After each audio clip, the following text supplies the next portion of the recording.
Hello friends, हमारे channel में आप सभी का स्वागत है। कृष्ण भगवान की भक्ति। एक लड़की थी जो कृष्ण जी की अनन्य भक्ति थी। बचपन से ही कृष्ण भगवान का भजन करती थी। भक्ति करते करते बड़ी हो गई। भगवान की कृपा से उसका विवाह भी श्री धाम वृंदावन में किसी अच्छे घर में हो गया। विवाह होकर पहली बार वृंदावन गई, पर नई दुल्हन होने से कहीं जा न सकी और मायके चली गई। और वह दिन भी आया जब उसका पति उसे लेने उसके मायके आया।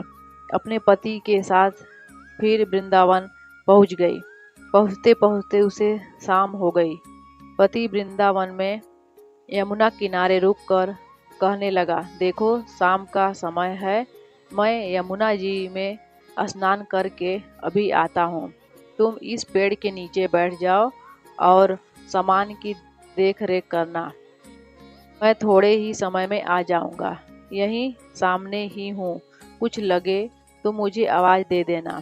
इतना कहकर पति चला गया और वह लड़की बैठ गई। अब एक हाथ लंबा घूंघट निकाल रखा है, क्योंकि गांव है, ससुराल है, और कहीं बैठ गई। मन ही मन विचार करने लगी कि देखो ठाकुर जी की कितनी कृपा है। उन्हें मेरे बचपन से भजा और उनकी कृपा से मेरा विवाह श्री धाम वृंदावन में हो गया। मैं इतने वर्षों से ठाकुर जी को मानती हूँ, परंतु अब तक उनसे कोई रिश्ता नहीं जोड़ा। फिर सोचती है ठाकुर जी की उम्र क्या होगी। लगभग 16 वर्ष होंगे।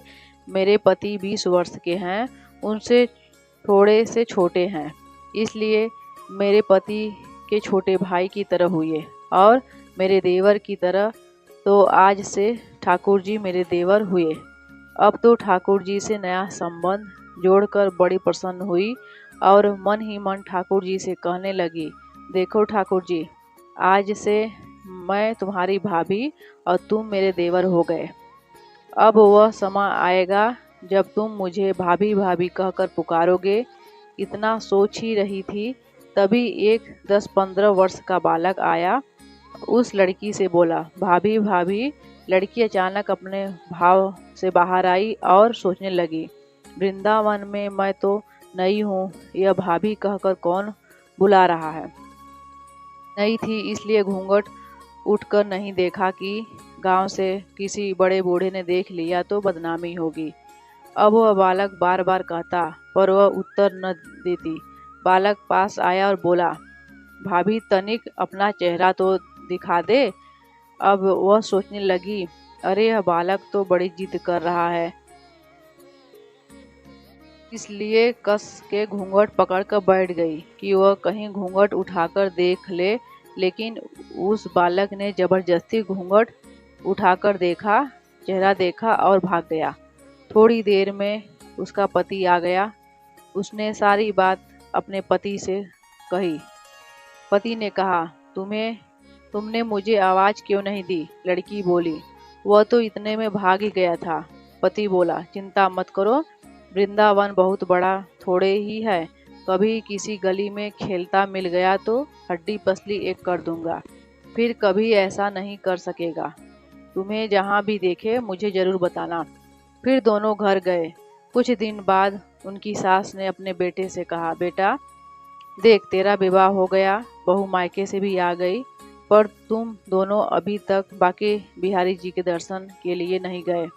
कल जाकर बहू को दर्शन करा के लाना। अब अगले दिन दोनों पति पत्नी ठाकुर जी के दर्शन के लिए मंदिर जाते हैं। मंदिर में बहुत भीड़ थी।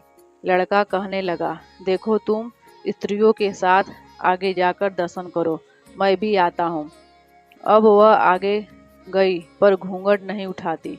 उसे डर लगता है कोई बड़ा बूढ़ा देखेगा तो कहेगा, नई बहू घूंघट के बिना घूम रही है। बहुत देर हो गई। पीछे से पति ने आकर कहा, अरे बावरी, बिहारी जी सामने हैं, घूंघट काहे ना खोले, घूंघट ना खोलेगी तो दर्शन कैसे करेगी।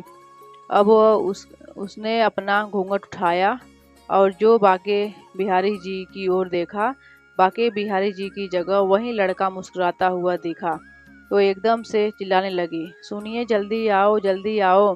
पति पीछे से भागा भागा आया, बोला क्या हुआ? लड़की बोली, उस दिन जो मुझे भाभी भाभी कहकर भागा था वह बालक मिल गया। पति ने कहा, कहाँ है?